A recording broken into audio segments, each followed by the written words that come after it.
States, put the past at ease. From desert nights to arena lights. Tucks up Utah, it's time to write. Coyotes in the bind to be. Welcome everybody to another edition of Tundra Talk. And we are official today. Yes, we are. We have the Utah Mama shirts with I don't know if I can get this. Look at that. That is so sexy. Yeah. Turn your camera on TikTok. Oh. There we go. There we go. Well, people saw it Riverside. Love it. It is so great. I literally came home. I walked in and Amber's like, "Hey, there's a package for you. Come grab the package." And I said, "Okay, I got to get ready for Doug." She's like, "You need to open it." So I open it and it's got this absolutely sweet shirt. And then it's got this cool guy here. And I love it, except I'm very, very angry at you. What did I do? There is no signature. I need a signature on my puck. Come on, brother. All right. When I come up there, I'll sign it. Damn right you're going to sign it. And let's do a Barrett Hayton. I'll give you a black Sharpie to sign on a black puck. What an idiot. I'll have to show you that hat someday. Like him putting it silver on a brown. It was like, yeah. Anyway. Yeah, no. So, great news this week. The schedule is out. It is out. It's beautiful. Yep. And I know I'm going to make you even more mad right now. Mm-hmm. October 1st, I will not be able to come up there for the opening game. That sucks. I thought we might be able to. It is an early start to the year, though. It kind of caught me by surprise how early that is, because it's the first time in, I want to say, like 16 years or 14 years that it's started that early in the season. So it's even earlier for opening night with the Islanders. We started this early. I was listening to a podcast that when we were back at the 84 game schedule, what 10, 12 years ago, that's when they started back in September. It's crazy. So yeah, I know the Islanders opening day is September 28th. Ours is the 1st, and we are looking to potentially go back to New York for the. I don't know. It's odd. This is the second time that we started the season on the home opener and then gone back to New York, because we did that in the inaugural season. But we're only playing 2 games out there instead of 3. Schedule's a little weird. Usually you'll have like an entire road trip, to the east. You'll do New York, Rangers, Islanders, Devils. We only get the 2 out there because we have the Islanders later on in the year. It's kind of strange. I don't know what I'm thinking about. It's a little weird, but can't complain because we're going to potentially go out there. And then if you want to know about crazy, on the 15th of December, we're obviously playing the Islanders here, but that's on the back end of a back-to-back.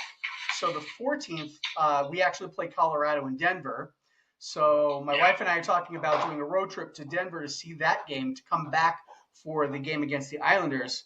And then the Islanders go play Colorado in a back-to-back the next night.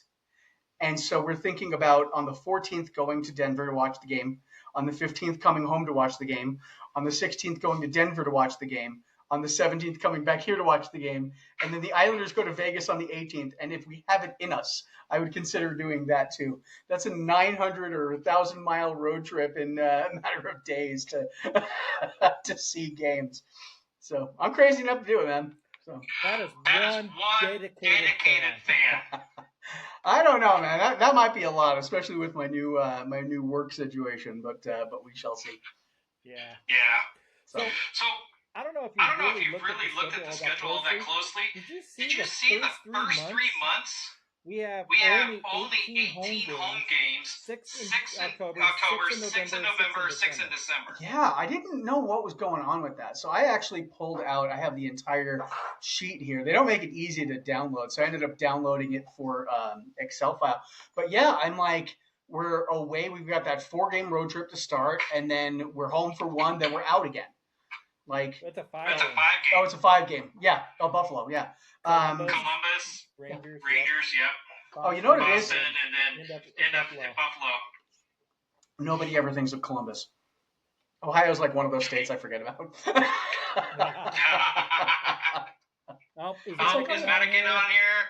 I hope not. She'll be mad. She'll definitely let us know. I don't see it. I'll have to mention the joke. I tell a joke all the time about Ohio, and it's basically more astronauts come from Ohio than any other state combined in the history of the Apollo program and whatnot. And there's just something about Ohio that makes people want to leave the Earth. So, well, I mean, if you think about it, all of the flight started in Ohio. That's where the Wright brothers are from. North Carolina, actually, I think. No, it's Ohio. Really? They went there because of the beach. And that's when they got that. And here's another tidbit about the Wright brothers. They did not get any government funding. Oh, I don't think they had a lot of government funding back there. But real quick, hey, Joe, how's it going? Hey, Joe, welcome. Joe was one of my longest friends on here.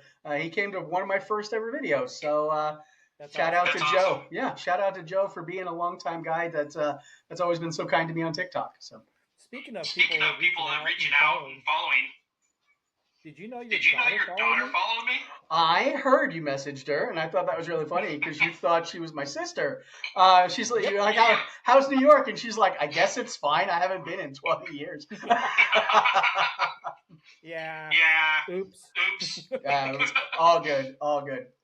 So, but yes, schedule is exciting though. I'm liking what I see because being backloaded in the second half. It's a little different than it was last season because last season was condensed for everybody because of the Olympics.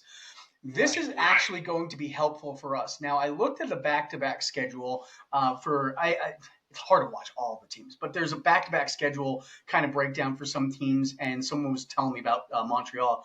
Montreal has like the best situation because they face the most teams on the end of back-to-backs. So like they are going to reap the benefits of it. We are going to reap the benefits solely in the second half, but that's going to be good because it is a grind in the Central. Yeah. But you know, I was looking at the schedule and I was making notes to it. The first six games are going to set the tone for the first half of the season. Mm-hmm. I was talking to Mike, Nick, AD, and Mike Fiota. Okay. Yeah, the Daily guys. I was messaging them back and forth on Twitter, X, whatever you want to call it. And I actually stated that, and they were like, it actually is true, but it's a long grinding season, but it's still that's going to set the pace. Mm-hmm. And you know, it's kind of a little bit like I said, it's odd because it's mirroring the inaugural season because we played here, then we went back east. We had that big road trip to start. I think this is going to be a little bit of a function. It's kind of strange to me though, because originally I was like, all right, we're probably going to start on the road. They're going to probably want to shore up some of the Delta Center construction. But you know, they're doing one at home, so they have to be either close to done or done. So it didn't make sense that the construction would have pushed us on a long schedule. I do know that the Islanders a couple of years ago when UBS was getting created had like a 13-game road trip to start the year. I didn't expect that from us, but you know, to see the first 7 games or first 6 games, 5 on the road, and then have a New York trip where the New York trip wasn't all 3 teams was a little strange. And then later in the year too, we actually have it where we don't do the entire California swing. A lot of times people are going to do Anaheim, LA, San Jose, or then they'll do like Vancouver, Seattle. And we have like broken schedules. So I don't know if we were kind of alphabetically towards the end of the list and they're like, they could travel. Or they were like, you know what, Ryan Smith gives them a nice plane. Yeah. So yeah, Ryan Smith gives them a nice plane and they can travel is what I'm hearing. So Hey, Ethan and Joe, I will message you. Hopefully you're doing all right. So a couple games that in the beginning we already talked about the first six games.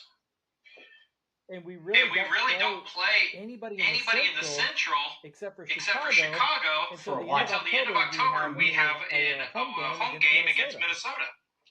Which to me is crazy. And got some angry dogs right now. Which to me is a little bit crazy. But last year we kind of had a similar situation where we didn't play anybody for a while. But the good news is we've got the home game against Minnesota and then the home game against St. Louis. So to start the season out, we're going to have at least a couple of home games against the division. So, and then we play Colorado later in that homestand. So, yeah, I mean, taking a look at it overall, we're getting basically the East and the Metro out of the way quite a bit. I mean, we've got Jersey, the Rangers, Columbus, and then later on we've got Pittsburgh twice. So we've got Pittsburgh closed out by the 29th. So we're not going to be playing them again until the playoffs, hopefully. The Stanley Cup playoffs? When we beat them, hopefully. Nah, I don't want to see Penguins go that far. I don't want to see Pittsburgh. But I mean, we have that five-game road streak. Come back and do one here, one there, and then we go on a six-game road trip at the beginning of November. And it's crazy because I'm looking at that one, and then there's another one towards the end too. Philly, Toronto, Montreal, Ottawa. Those are fine because they're close. But the one that stuck out to me is Vegas. How are you going to do those four? Yes. And then come across and do Vegas? Again, to me, it reminds me of the first year because the first year, we play the Islanders, Rangers, Devils, and then Anaheim. None of that is cohesive. Well, I mean, the only good thing about that is that we have 3 days of travel and rest in between Ottawa and Vegas. Hey, Madigan. Yeah, but still, I mean, it's Madigan's in here. I already made my comments about Ohio. I'm not going to get in trouble. You should have heard all the crap you were saying about Ohio. So much. I blame this guy. It's this guy right here. It's his fault. It is my fault. So, but the Vegas game, I think, is going to be a very huge game because that is going to be the first time that we play Vegas since the playoffs. Since our new and us adding Anders Lee and Trocheck, it's going to be a nice physical game. Yes. I think we really need to dominate them. Well, I think the important part too is by that game we're also going to have played Minnesota, Dallas, and Colorado. So the 3 main teams in our division that we need to beat. And then Vegas, which is one of the stronger teams. Even though last year, man, we made fun of that Pacific, it's still one of the stronger teams in the division there. And Edmonton. So we're going to play effectively by, November 15th? Let's call it Thanksgiving. Every single playoff opponent that we could potentially face. In fact, San Jose's in there too, I believe, early. And then Anaheim on. So, I mean, I still see them as bubble teams, third spot, but we're going to be facing everybody who is a potential wild card matchup or division matchup, and we're going to get tested against the team that bounced us. I'm excited for the first couple of months. I think the first 2 months, like you said, I think the first 7 games, I honestly think every game sets a tone, but I think that we're going to get a very clear picture of where this team is and should be by Thanksgiving. Yep, Matt. And yes, you're looking at January 13th is in Utah and January 7th in Detroit. Another one that we're doing 2 really close. It's kind of crazy. Yeah, I kind of like that though. I want to get those teams over and done with. So I have to say that the Vegas game. I'd say there's probably a 95% chance I'm going to that game on November 11th. That is pretty cool. Yeah, I just got permission. And that's my birthday. Okay. Oh yeah, somebody told me that your birthday's next week. Potentially next week. Potentially. Yes, and Yes, that's going to be a great game, Maddie. Us against Columbus there. Yeah, I'd like to see what's going on with the Jackets next year. That's a team that's definitely in flux. So I'm interested to see how that goes. Early enough in the season, though, that I don't think the teams are going to have gelled quite yet. Considering it's I think 2 days, 2 games, 3 games in for you guys. But it'll be definitely interesting to see. And to your point, Doug, again, the first 6, 7 games, what direction are we headed? What's the tone? I think we're going to see some turmoil, at least. I'm speaking for us now, not Columbus, as they try and figure out the lines, because there's a lot of talk about them wanting to play Lee, Cooley, and Gunther, which on paper seems fine, but I do worry a little bit about for speed-wise. So it'll be interesting because there's going to be line adjustments, I think, for the first 10 to 12 games before they kind of settle on exactly where Trocheck makes sense, exactly where Lee makes sense. And then once that's set, I think we're good. I actually like that line. And we talked offline about this. Hold on. Well, happy November birthday, Madigan. November's a good month for birthdays, man. I seem to get a lot of... best month. Yep, Amber's too. So. See, I told you. Yeah. My daughter. Scorpios unite. So, we were talking about the Anders Lee, Gunther and Cooley line. You were saying about the speed. Cooley is still the second fastest skater out there. Mm-hmm. To McDavid, of course. Anders Lee is going to be the net presence. He's going to block the goalie's sight. On the tips. You guys, and then all of a sudden, we got these two great sharpshooters taking these shots. I'm going to tell you right now, the one thing that people don't recognize about Anders Lee, if you haven't watched his career, is the guy is probably one of the best tippers in the league. And I am not talking about, restaurants. This guy can hit. I mean, he's a multi-tiered athlete. I believe he plays lacrosse as well as football. I mean, the guy is built crazy, and he's got the eyes of a baseball player. It is absolutely crazy. He can tip from anywhere. So those two, I think another good combination is going to be him with Sergachev. And I see him being on a power play one with Sergachev simply because Sergachev is great at getting it to the net. Better than Uyghur, at least so far, from what I've seen with Uyghur here. Sergachev is great at getting to the net. He has not had a finisher because Hayton has kind of pooped the bed for way too long. Anders Lee will be that guy that tips them on net and either creates rebounds that he's going to be in a position for or just completely tip it by the goalie. So I'm excited for that defense quarterback pairing or that quarterback Lee pairing. Because I think that's going to be a great pairing. My one concern, though, is the zone entries on the speed differential. If they can figure that out, I'm fine with that line. It's just going to be interesting because, and I've said this to some of my friends, Trocheck is fast too. Trocheck is one of the top, I want to say, 15 skaters speed-wise in the league, but he's also a great two-way player, and I could see him going very well with Keller and Schmaltz.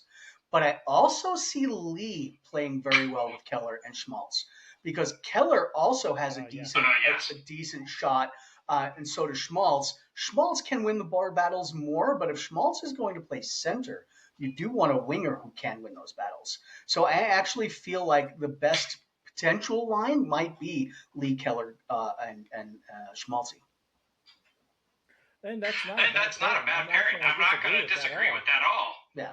And they all play well. It's not really center's not as natural, but you got Lee on the right wing, you got Keller on the left wing. That's their natural positions. No one's got to really be out of place. And honestly, Lee's played with Barzal, and Barzal and Keller have similar styles for their assist. Now Keller is not as fast as Barzal, but Keller has a little bit of a better shot, and I think there's going to be a natural fit there.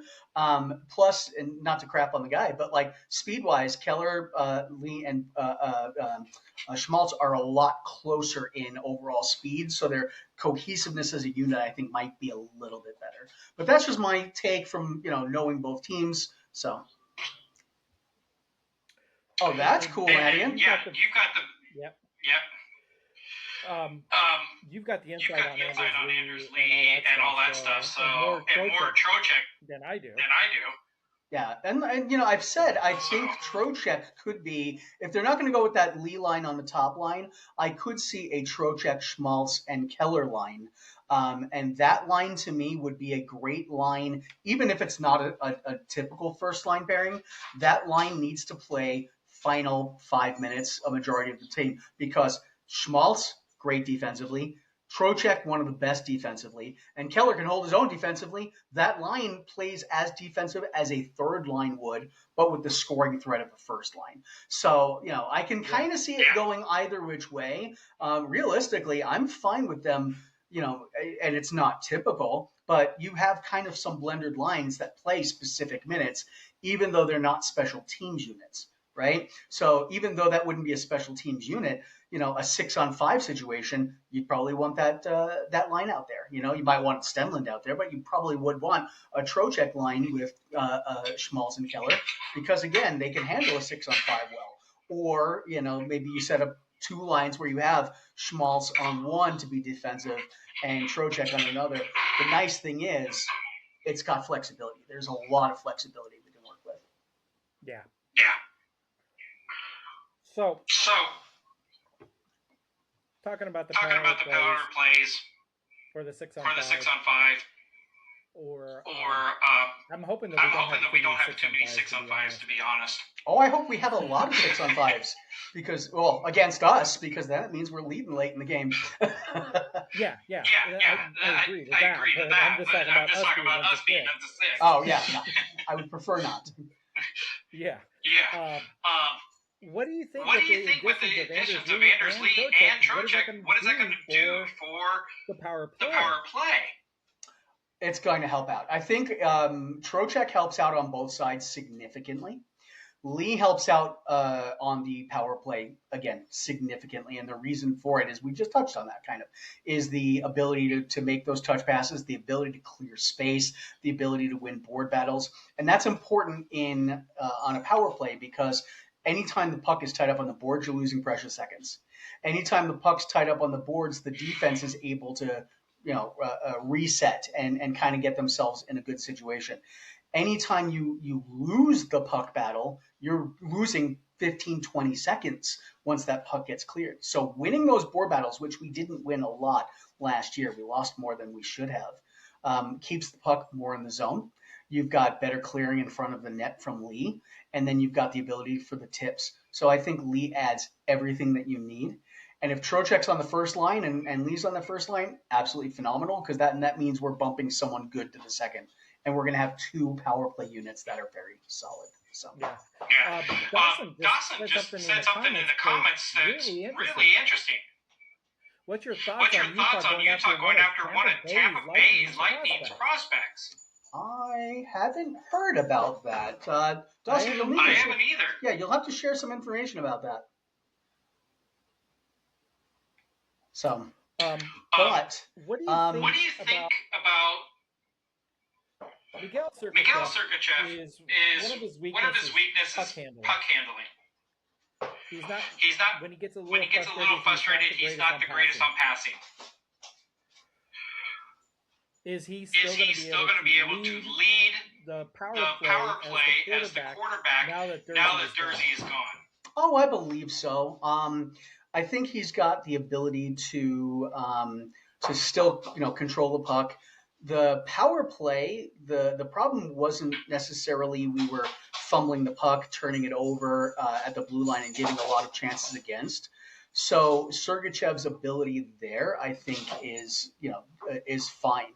I think the big problem for us was Sergachev didn't have a guy that can convert, and because of that, he's frustrated.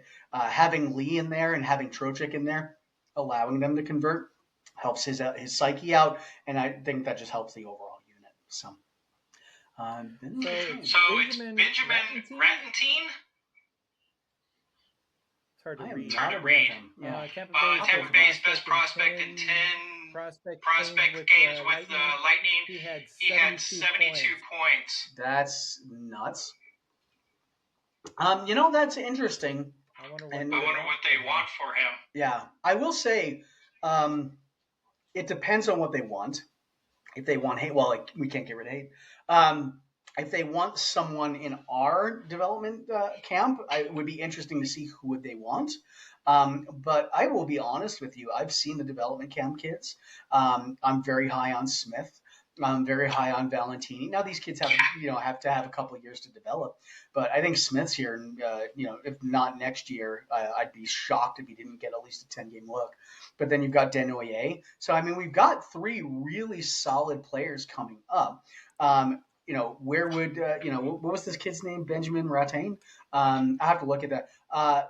I don't know his game. I'm going to be completely honest. I don't know who he is, so I'll have to look into him a little bit. I don't know either. Dawson, I'll tell you what. Show up next week. I'll have I'll take notes and I'll talk about him specifically for you. The Rangers offered 2 first-round picks, but the Lightning said no about a month ago. I mean, if they were going to offer a Rangers first-round pick, it might be worth it because that seems like it might be another top 10 this year. I want to know who this guy is. Yeah, I want to see him.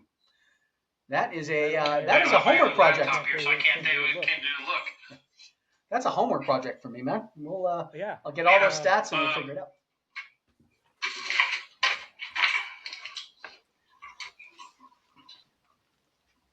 Most points in Finland League. Where'd he go? RAUTIAN. So that's interesting because I think I got close enough. The Finland League is a pretty good league. And I actually, one of my clients, unfortunately, I'm so sad they're leaving me this month, is in Finland. And I've had the opportunity to talk hockey with them a lot. And so I actually keep up a little bit on the Finnish leagues, or I did up until the time we had the Mammoth come into town, because then I had more time to focus on the Mammoth. The Finnish leagues are very, very solid. So, I mean, if he's doing well there, he'd be interesting to take a look at. So. Yeah, definitely. Yeah, especially for that point. If he's able to put up points in a league that is fairly defensive, and I'm assuming he's pretty young if he's still a prospect, that'll be an interesting look, at what they want. I think you have to be under 21 to be a prospect still. Yeah, I'm not 100% sure on the specifics, but I'd like to look them up. Yeah. Like I said, Dawson, promise me you'll be here next Friday. Celebrate my birthday with me, and I will talk about this kid with you and what I think might be a good fair assessment for what we give up. I agree. If we give up, or if there's a move by then, we'll talk about it. God, I hope not. Kind of do, but I don't. You never know. I'm actually. Well, I'll be honest. I don't think there will be any trades next week because BA's out. He's on vacation. Yeah, I mean, I think he's comfortable with the team as it is. I'm comfortable with the team as it is. I mean, is there always room for improvement? Yes. But right now, I think we added pieces that make us a deeper run contender. I would like to say, easily second round. Well, it's never easy, but second round, potentially further, is what these guys bring us with Trocheck and Lee, and with development this year too. I think, if we don't make moves, I'm not going to hate it. If we make moves and they make sense, I'm going to love that too. Actually, that kind of brings me to one of my points. I wanted to chat a little bit. I know, this is going to be a little homery, but I was thinking that we could potentially talk about some of the players, give them grades of what their game was last year and what they're going to go into this year. But quickly before I do that, I think we pretty much all agree GMBA deserves an A to an A+ for everything that he's done over the last year with this team. So hands down. Yep. Yeah. The only one I would say that beats him is the Sharks GM. Yeah, except a lot of the things that he did for the defense, I'm not very, very crazy with. Havocs, I am very upset about Bedlam too. CB was actually a really good player, but I think we're going to be a little bit better off right now, but with the trade, to be completely honest. Well, Well, if you're if looking you're looking at him as a prospect for the future, because he was probably 2 to 3 years away, probably, yeah. That is a very good investment for us to get Trocheck. So I'm actually very happy about that. But it'll be interesting to see what happens in 2 to 3 years down the line. Yeah, and that's the thing. Like a trade like this, I honestly feel like we've won ahead of time. On paper, with where Bedlon is, it could be closer to even. But if the kid comes in and he turns into a McDavid light, then obviously we lost that. But we win a cup in the meantime. Who cares? So I'm not going to say that we lost it if we get the cup in there. With Trocheck handling it. If we get a cup by my 55th birthday, I'm happier than pig and slop. So it's just. I wish I could have a cup before my 55th birthday. Today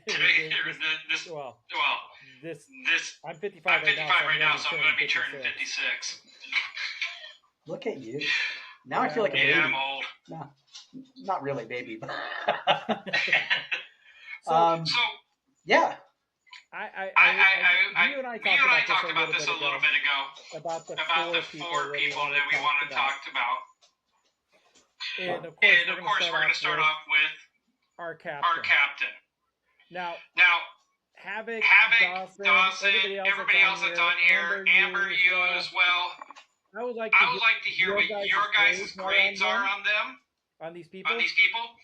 So we're going to start off with Clayton Keller. How did he do last year? What would be his grade? What do you think that he can improve upon? So do you want to answer that first, or would you like me to jump on it first? You know what? I asked the question. Go ahead. Okay. So to me, I'm going to get a little bit of hatred here because I think Keller was just a B this last year. And the reason that I, rated him down as a B are there were a couple of moments last year where the leadership looked a little bit shaky. And that's the first part of it.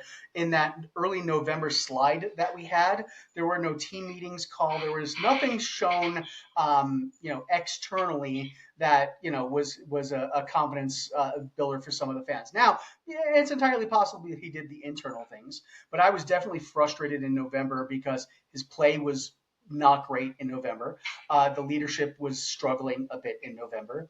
And I think overall, he picked up the leadership towards the end of the year. Potentially and I'm going to give him some grace of saying, hey, the Olympics was being held over his head for a bit of time. But still, I look and last year on the power play, my dude had a ton of assists but could not score. I think overall, when you take the positives and the negatives, it could swing. And Dawson and Havoc's anywhere between the B- and B+ is where I was sitting. So I said split the difference and go B on that. Is kind of where I felt. And so that went dark for a second. Doug, what about you? Where are you thinking you put him? I actually put him as an A. Okay, why? And the reason why, one is points. He still had an 88-point season, which is fantastic. 62 assists. So that boy is actually up to where he's supposed to be as the playmaker of the group. Now, I don't think that he is the full leader of what he needs to be. He knows how to get his teammates up, running, get going. He is the leader, at least in the second half, like you were saying. He is the leader to where he would go out and get that goal if he needed to, and he did that. But I would say that one of the things that he needs to learn on for this year, he needs to take more shots. Yeah. Well, one thing I want to jump in real fast on your thing.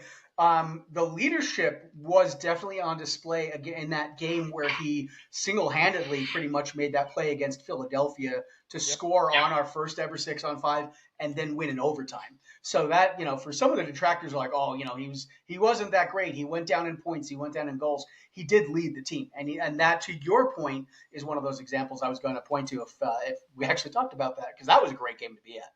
So. Oh God, yeah. I wish I was there. So Havoc actually put in here.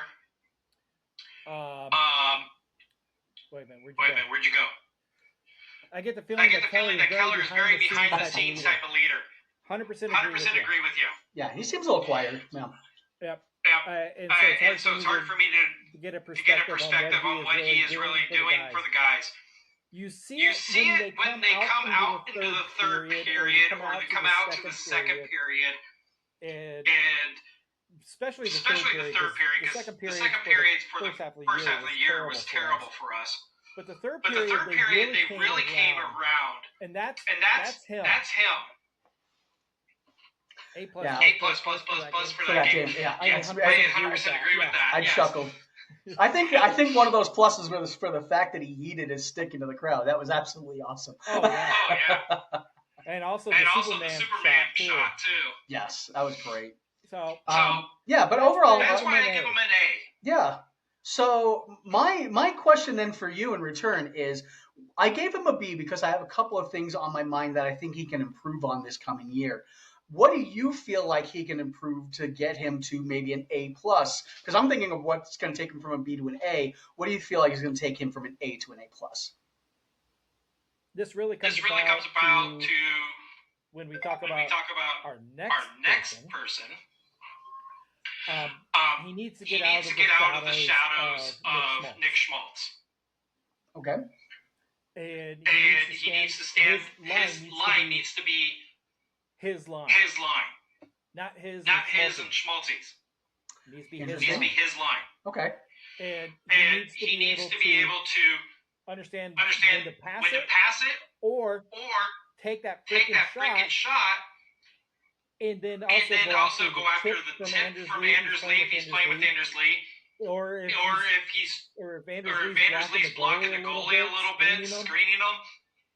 Or if he's playing with Trocheck, then he needs to make sure that he gets right to Trocheck when he's in the net. That way Trocheck can get it in there. Yeah, I don't disagree with that point. I think the one thing on that we need to temper that with, though, is Keller also needs to get his shot improved, because if I know you're going to pass and I'm a goalie, I played the position crappy, but I know a little bit about it. If I know your shot is not there, so like if Kevin Stenlund's coming in on me, I don't care about the shot. That shot's not happening. If Keller can improve his shot in the offseason, and Keller is able to get that slap shot to hit a little bit more often, and I'm talking 1% more often. It doesn't even have to be that massive. I think Keller becomes a dual threat then, because then I think his assist totals, I think he can hit 100 points. If he can add 5 goals even this year, if it's on the power play even, add 5 goals, even swap 5 goals for 5 assists on the power play, I think he can hit actually 100 points this year. I think he can. And that's where I get him, that's where I'm bumping him up from a B to an A. I think a couple of the ways he can improve this year are, number one, playing a little bit more aggressively with the assists. So exactly what you were saying. But I think there's definitely going to be more room for improvement if he works on his shot and he works a little bit on the slap shot in particular. But I think the other benefit is having another leader like Lee that he's able to discuss with, to help his leadership overall, I think is going to be helpful. It can't hurt to have someone like that to work with. So I think if his leadership is able to be picked up a little bit, but the decision making on the ice, and I love that you talked about Schmaltz, because I did want to get into that also. There were several times where him and Schmaltz were playing, grab ass basically, like, oh, hey, it's my puck, it's your puck, it's my puck. There was a 2-on-0, if I remember at one point, between him and Schmaltz, where they passed 6 times and then barely got a shot off. You've got to be quick with the puck and you've got to be decisive with the puck. So if Keller can bring up his, decision making a little bit, and he can focus on his shot a little bit, and he can shore up his leadership a little bit, that goes easily from a B to an A. and I see if him going B to A can make him easily at 100-point mark. So you actually kind of answered the question that I haven't had in the comments. What kind of effect will Anders Lee have on Kells? Yeah, it depends on if they're playing together. Honestly, I think you hit it. Yeah. Actually, I don't think it's going to be dependent upon if they play together or not. Anders Lee is a true hockey leader. Oh yeah, talking from leadership. Yes. I'm talking about leadership. Yeah. Sorry. So I think that he's going to be. I think his leadership is going to come through even more towards the second half of the season. I think it's going to be upgraded. The first half from last year. And then the second half of the season, it's going to be phenomenal. Well, because of the fact that we have Trocheck and Anders Lee. Both Trocheck is a leader. He was a leader on the Rangers. Yeah, but the Rangers also dealt with a lot of internal problems. So I view leadership. Why do you think he wanted to leave? Yeah, exactly. Right.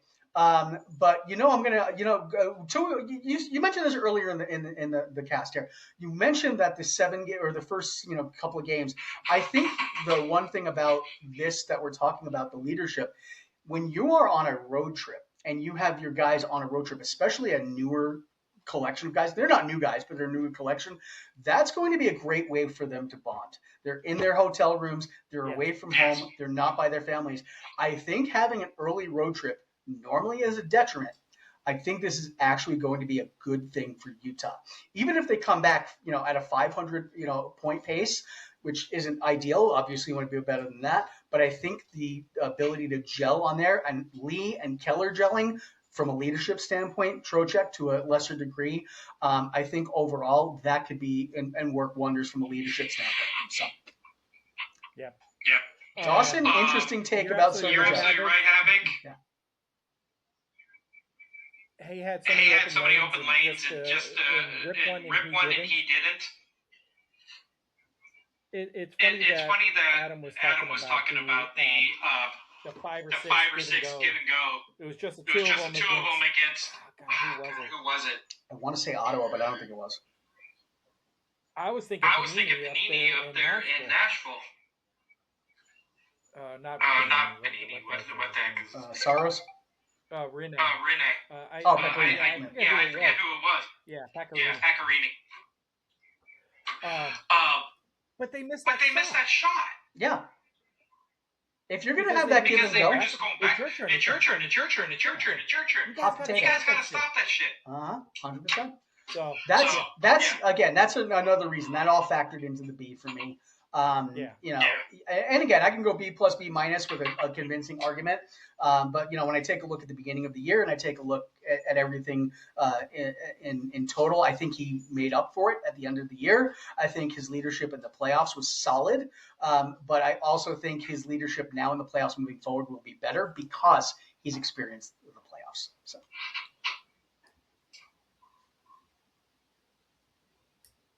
I'm sorry. I'm reading the comments. Yeah, no.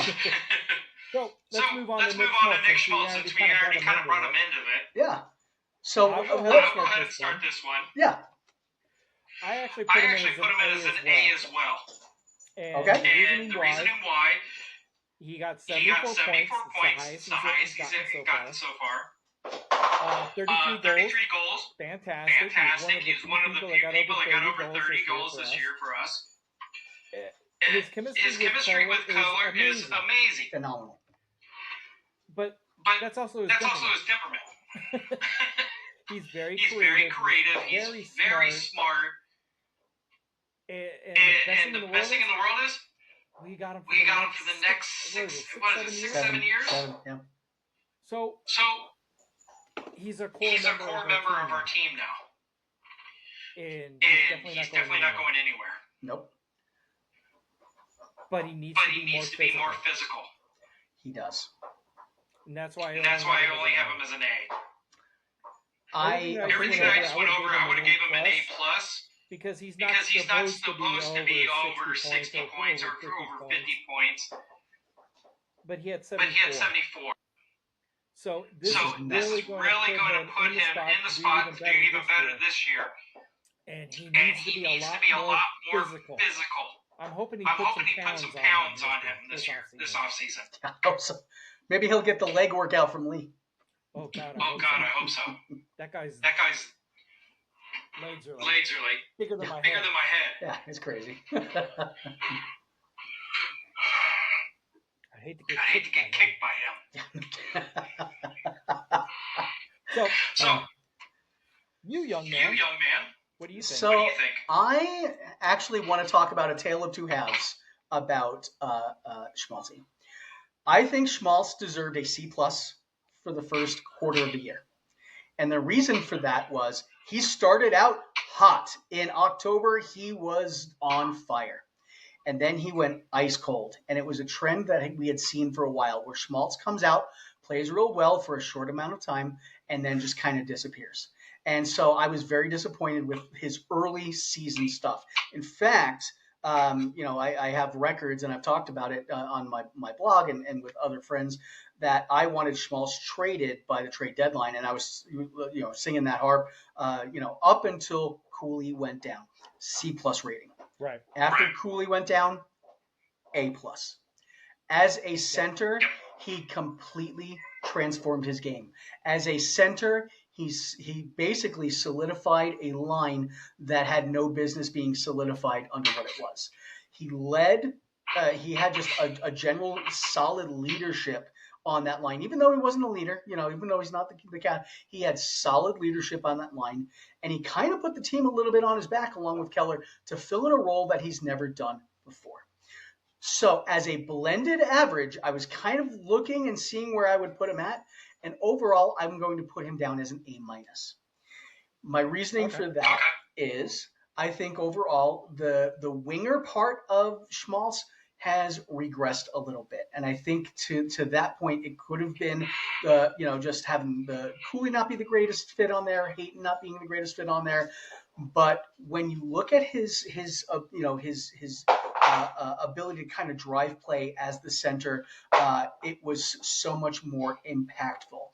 And so when he was playing with Keller as the center, he was now the reason that it's the A- is exactly why I gave Keller the B. The give and go, the indecisiveness happened as a winger, as a center. However, for him to play a position that he was not set, for him to understand how to jump in that role and play it phenomenally, to me, that was the surprise of the year. And to me, that was the high point of the year. The fact that he hit a high mark in goals and points, icing on top of the cake. So for me, what I want to see him moving forward again is going to be dependent on his role. Do they keep him as a center, or do they move him back to the wing? Now, if they move him back to the wing and Trocheck plays on that line, I don't know if he's going to be able to keep up that production. So, I'm a little concerned about that moving forward. If he remains a center and they play a Lee Keller-Schmaltz line, I actually think because Keller is going to be able to get closer to 100 points, having Lee in there to tip pucks and having two bigger guys there to kind of make and create space. Because the creativity of Schmaltz and Keller coupled with like a Lee, I think is fantastic. And having a creative guy like Schmaltz as a center is a very good problem to have. So I think if he's playing as center, he can come close to, he's not going to hit 100 points, but I can see him doing close 85-ish. I mean, that might be a little high, but there. But if he goes back to the wing, I think Trocheck has a lot more of that creativity and kind of steals a little bit of his thunder, and I think he might regress a little bit on points if he goes back to the wing. So that's kind of where I see Schmaltz right now. I think that they're going to keep him on the sides. They're going to keep him on the wingers.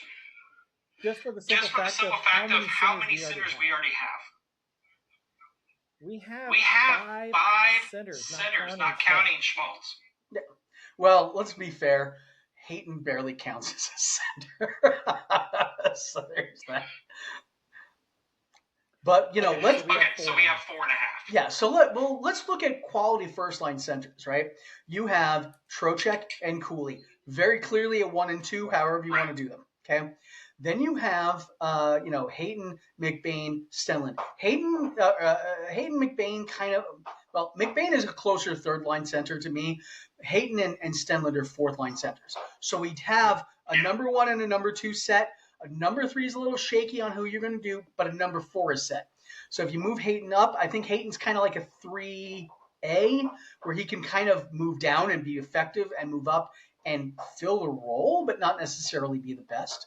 So it is possible that we decide to say, hey, let's do Schmaltz on line 1, Trocheck on line 3, even though he should really be a second line center, and then Cooley. So if you have the 3 there, you remove the concern of having McBain as that, and McBain can go back to the wing. McBain and Hayton as a wing center combo, I think, is a little bit more solid than having McBain center alongside, let's say Yamamoto and Carcone. But and I think Schmaltz gives them the flexibility to say, hey, we're going to run that Schmaltz-Keller lead line. Then we're going to run a Trocheck, McBain, and let's say, Carcone or Krause line. Probably Krause, maybe, Yamamoto. Who knows about 3? Because that's up in the air. Yeah. But I think that gives them the flexibility. Otherwise, you're going to run with a very top 2 heavy line, right? Trocheck, Cooley, period. And then who's going to center line 3?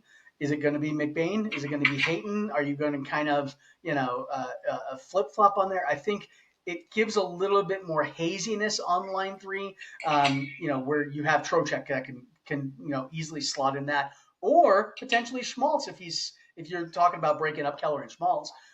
Schmaltz could easily run a third line, and if that's a defensive line, Schmaltz is definitely the defensive guy. So. Plus, by the way, I didn't even think about it. Just going to say that. Yeah, I didn't even think about it. Look at Schmaltz on the PK last year. Multiple shorthanded goals, fantastic PK. That A- definitely did the work. So. I don't mind that havoc, to be honest with you. Lee, McBain, and Krause as a line. Yeah, that's another line that definitely can work. It's a hard line to play against because it's 3 big guys not afraid to throw hits. And I could see that being like an enforcer line because McBain throws the gloves, Lee is not afraid to throw the gloves, and Krause has had a couple of tilts.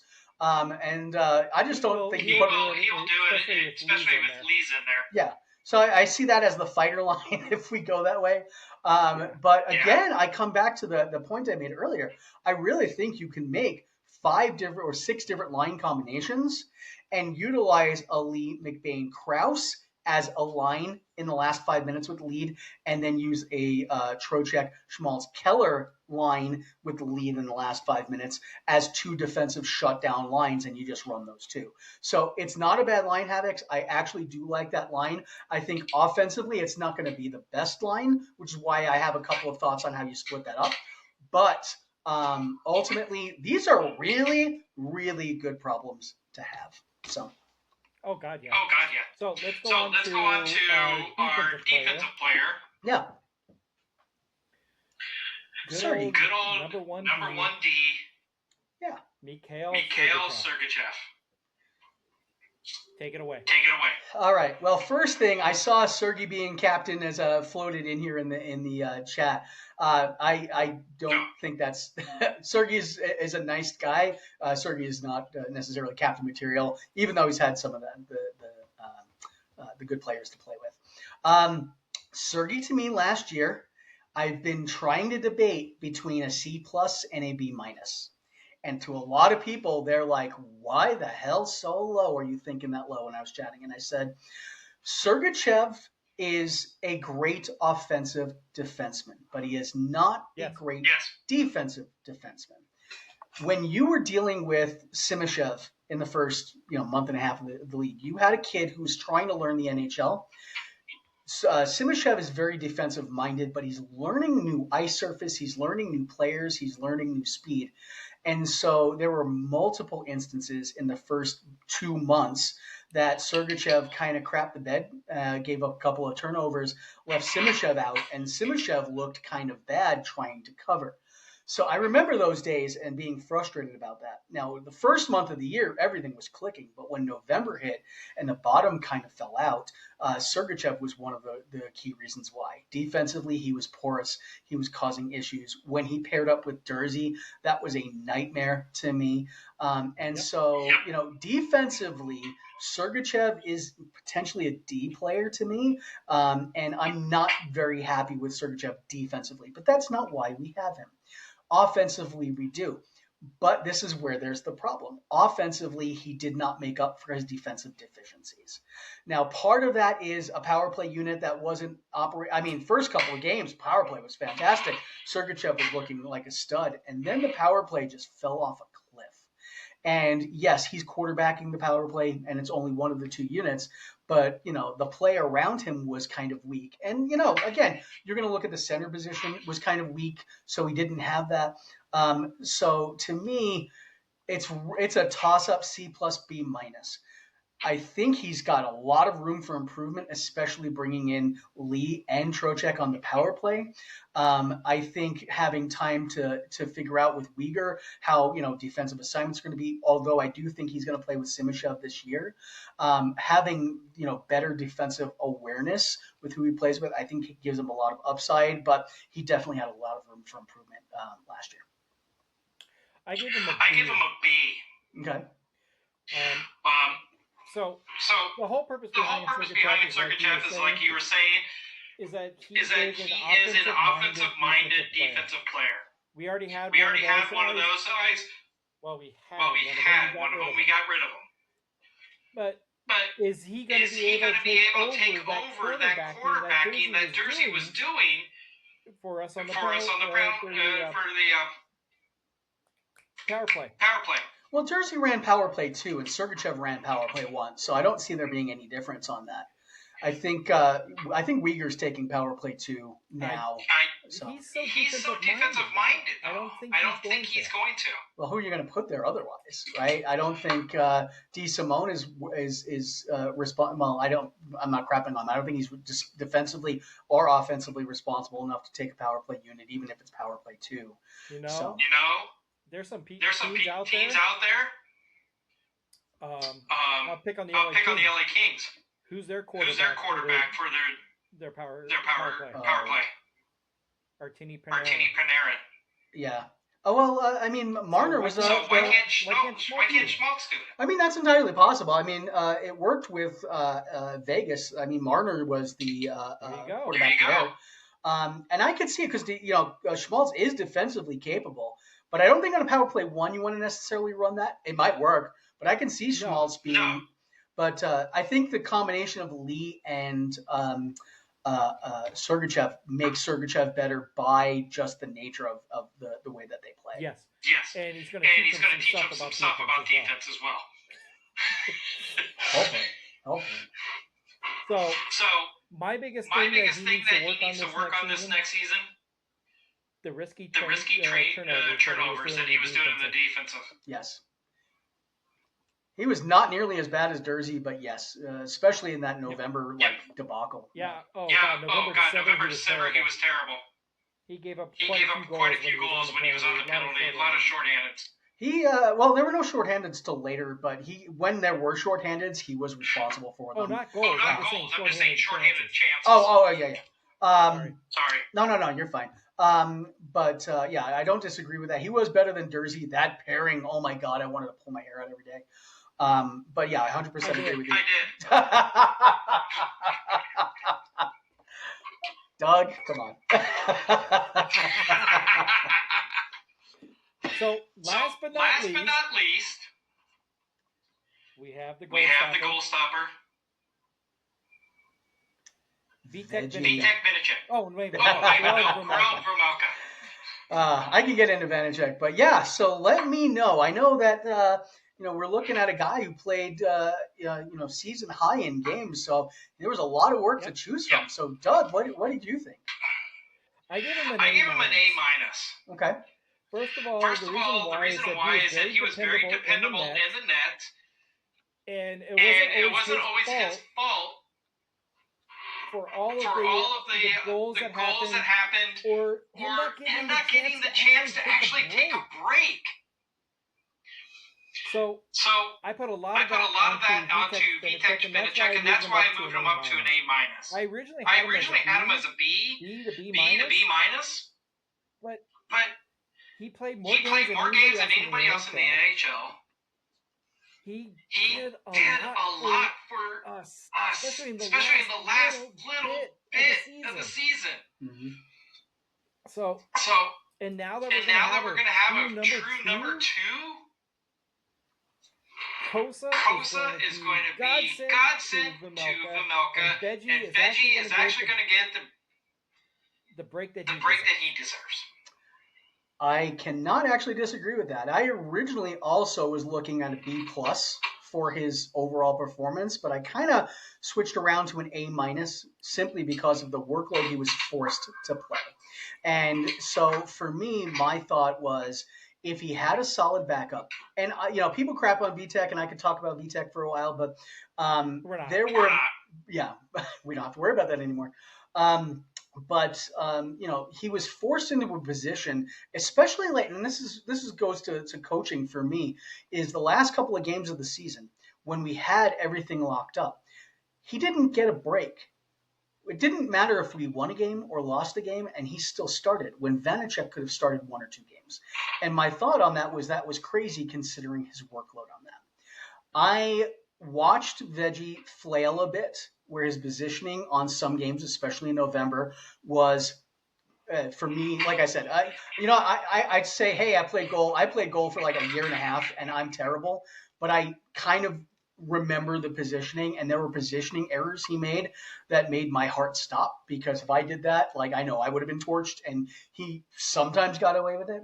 But there were a lot of defensive breakdowns that also kind of eroded some of his confidence. So while I was sitting there going, oh man, looking at it, it was a B+, maybe B. Then I realized the defensive breakdowns were also killing him. Overall, I think that if he had a couple of games of rest, he would have had a better playoff series. I think having Kosa behind him is the immediate upgrade he needed. He didn't need anything other than a Kosa behind him for 2 reasons. Number one, now he can take a break. But number 2, you got a kid that might be challenging for his number 1. And I feel like now you're no longer, hey, I'm the guy. And I don't think Veggie ever got complacent. But I think there is a little bit of all right, I'm the guy, it's going to fall on me, and you got to take that, versus I got to be better than this kid every day to keep my position. And so, I think that gives him a little bit more of a competitive sharpness. And so I don't see him playing nearly as many games this year, probably another 15 games of rest versus last year, even with the longer schedule. But I think his numbers overall are going to get better. So I'm excited to see what Veggie does. I'm excited to see what Kosa does. But to me, Veggie, with all the good, all the bad, actually put him at an A-. So Jackie, I would love to hear what you give Veggie a score for the way that he was last year. Havoc. I don't know why you would want to be cautious. This guy, he does have one game in the NHL. But the thing about it is that how well he did in the AHL. And I think that is going to transition very well into the NHL for him. Yeah, so Havoc's, I'd like to chat about that. I think it's okay. Yeah, to that point, a lot of players in the AHL coming to the NHL are more of a question mark, right? If you're, a forward playing in the AHL, you are, you're playing against a different level of competition. The same is true for goalies, but to a much less extent, because if you're able to stop a puck coming at you at 96 miles an hour, it's not that much harder to stop a puck coming at you at 99 miles an hour. If you have a good defensive unit, which I feel like we have, good enough at least, the job is already a quarter done for you, maybe half done for you. So I don't want them to overload the kid, because for goalies, it's a lot up here, almost as much up here as it is with the physicality. Kid has the physicality. Just don't overload him up here, and I think he's going to be fine. Now, is he going to be, a clear number one starter, take the job from Veggie, play 55 games and win 40 of them? I doubt that, but it's possible he does that. Not this year. Yeah, not this year, but it's possible he does that down the road as long as he's trusted, right? You got the goalie coach trusting him, helping guide him, and with the team supporting him, because he did not have that in Detroit whatsoever. He did not have the trust of management, which erodes confidence. So as long as he's got his confidence being built here and he's utilized in the right set of games, because you're going to see him in the back-to-backs, right? You're going to see him in some starts here and there. I think he's going to grow from that, get better, and then maybe next year challenge for the starting spot. But I'm not as worried for him as I would if it was like a forward or someone who was kind of more of a career AHLer, just because the way goalies translate to the NHL is a little bit different than forwards and defensemen. So that's my thought. Yeah, Karel Vejmelka is one of the what's the word I'm looking for? Exceptions to the rule where he really just came right into the NHL. Yeah, straight from the Czech Republic. So the Czech League is kind of like, correct. It's not. I mean, you've got the KHL, you've got Liga, you've got the AHL, obviously, and so like the Czech League is at least fifth on the list, if not lower, because you got the Swedish League in there too. So let's call it sixth best league. And he came in and he played. Now, is that normal? No. But goalies can come in. If they've got the tool set, they can come in and play. So that's why I'm less worried about Kosa. And I think you kind of have the same thought process on that. Yep. So I think that's it for the night. Predictions on how far we go this year. Are you talking Chance 22? So Chance, if you're talking playoffs or you're talking in the division, I think the high watermark for us is going to be second. I think if everything hits the way it should, I can see us getting about 107 to 110 points. That's potentially overestimating what Lee and Trocheck can do, but I'm very high on Lee. I'm very high on Trocheck, so I think those guys contribute massively for us. And I do think Dallas takes a little bit of a step back. Minnesota takes a little bit of a step back from where they were, but those two are still competitive. And until proven otherwise, I think Colorado's top of the division. But for playoffs, it's going to be highly dependent on who we play against. I'm pretty sure if we're going to play within the division, it's going to be a slog, just like last year was a slog for Dallas and Minnesota. So that's a little bit of a toss-up, but I feel like we can easily clear – well, again, I say easily. I shouldn't do that, but we should clear the first round, get to the second round, or at least go very deep. I want to see a 6-7 game series if we're unfortunately unable to make it. I want a 6 or 7 game series hard fought like it was against Vegas, aside from the last game. And if it's second round or beyond is really where I'm kind of looking for. I want to see a second round. I ideally like to see a second round win, but that's kind of where I'm looking at in the playoffs. I am very similar. I actually think that we're going to be fighting for the third spot.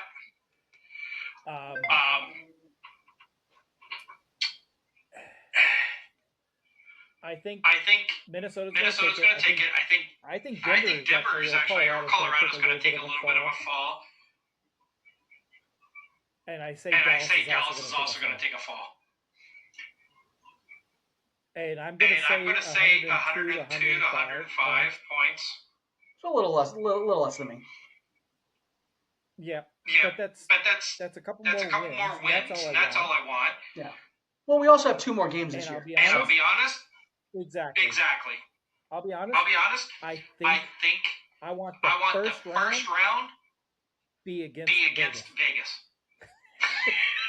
I would love to be fourth and to play them in the first round. Well, why don't we just hope for Vegas to be the wild card and us to take first? I can definitely go with that. You're selling us short. No, I'm being realistic. Yeah. Well, and realistically, I think second and third is well within our grasp this year.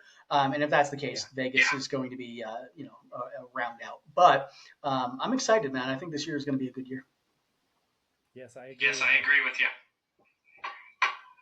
All right, everybody. It's been a pleasure. This is Doug and Adam for the wonderful Tundra Talk. Love Make it. sure you follow both of us. And we'll see you all later. Next week. Next week. Take care, guys.